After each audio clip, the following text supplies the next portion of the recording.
আমার ওয়াইফের সাথে আমি শারীরিক যে সম্পর্কটা এটাই আমি এটা ভিডিও করছিলাম ফান করে ভিডিওটা করছিলাম। এখন সেই ভিডিওটা বাচ্চারা পিছন থেকে দেখছিলাম, খেয়াল করি ও যেই আমি দেখিস ও দেখতেছে, তখন আমি ফোনটা বন্ধ করে আমি টিকটকে চলে যাই, টিকটক ভিডিও দেখি। তখন ওই বাচ্চাটা কয় আমি এটা দেখবো, আমি এটা দেখবো, ওইটা আমারও আছে। নিজের প্যান্টটা খোলে, ওই সময় ওর নানি এসে হাজির হয়, এসে বলে যে তুই কি করতেছিস। এবারে এই কথা বলে সেই দিনে কিছু হয়নি, কালকেও কিছু হয়নি।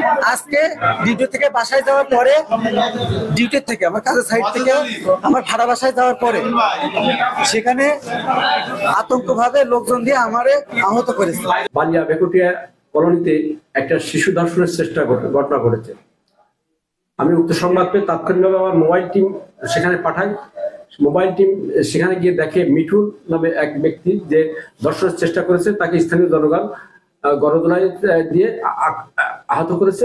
তখন আমার মোবাইল টিম তাকে নিয়ে প্রাথমিক চিকিৎসার জন্য হাসপাতালে নিয়ে যায়।